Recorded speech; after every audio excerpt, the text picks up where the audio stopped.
My name is Stuart Callison. I've been a deacon here at the church for about 5 years. Me and my wife joined roughly 14 years ago. So I was a member of the sound team, and we are fully involved in everything that goes on around in this church. Was raised in the church, walked away from the church, came back roughly 14 years ago, and finally found a church where I felt that I belonged. I made my public decision of faith in the 6th grade, about 2 weeks after a summer camp. Remained active in the church up until about the age of 16. But went to church Sunday morning, Sunday night, Wednesday night, played basketball at the church, was in the handbell choir at the church. And then 16 came, got my driver's license, got a little bit of freedom, and became part of the world, I guess you could say. I still knew Jesus up here, but he wasn't really in here up until roughly 14 years ago. We were in and out of church as an adult, just never did find the right thing. Went to Church of Christ for a while, went to some of the bigger churches.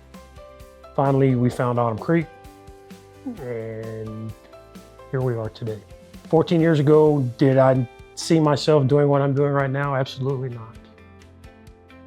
When we went to church before, other churches, can't speak for my wife, was one of those that went to church because it was the thing to do.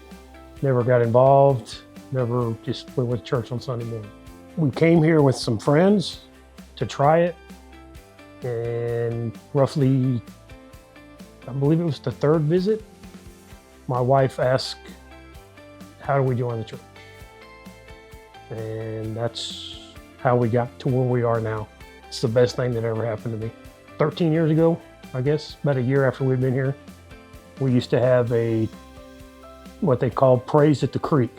And I remember that night specifically because there were some struggles going on. And in the middle of that service, I said, God, it's yours. And I literally felt from the bottom of my feet to the top of my head, a weight lifted off. It went from here to here.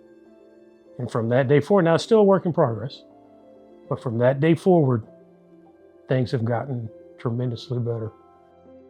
Between the age of 18 to 25, when I met my wife and child, our son, should say not child, son, things have progressively over the 34 years we've been married, 38 years we've known each other, have changed me tremendously. And if it weren't for her, some of my family members, specifically my mom and brother, their prayers, I probably wouldn't be here today. On top of that, I've survived 2 heart attacks, 2 pretty serious auto accidents that I walked away from. And I tell people today, the only reason I am here is for what I just mentioned, 1, and 2, the grace of God. Because if it was not for him, I wouldn't be here. It's the only reason.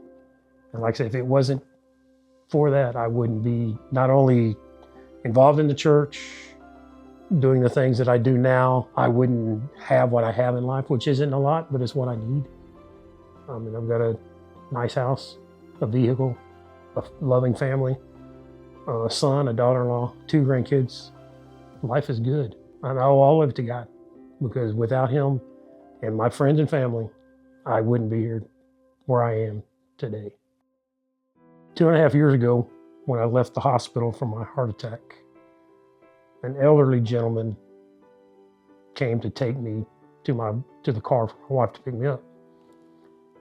And he picked me up, took me downstairs, and we were waiting for my wife. And he said, well, I need to go take care of something else. He said, do you mind if I tell you 3 things? And I'm like, okay, sure. So he leaned over and he said, first of all, thank you. I'm kind of like, okay.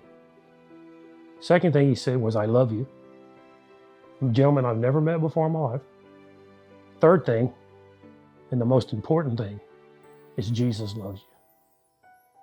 And as I was listening and I had my head down, and it was like he just disappeared.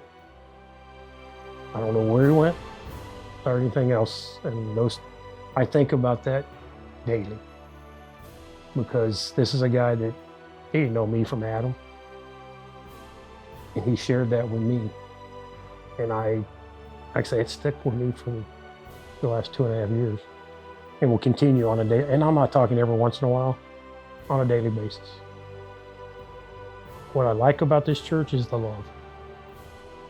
Tremendous love in this church. I mean, we do the meet and greet. Several of the other churches we tried, we did the meet and greet there. They did the meet and greet. We stood there. Nobody approached us. Everybody did their own little thing. But when we came here, Miss Faye, big old hug. Everybody, welcome. And it makes you feel welcome, at ease with things. That's the main thing that I love about this church is the love. And there's a lot of it.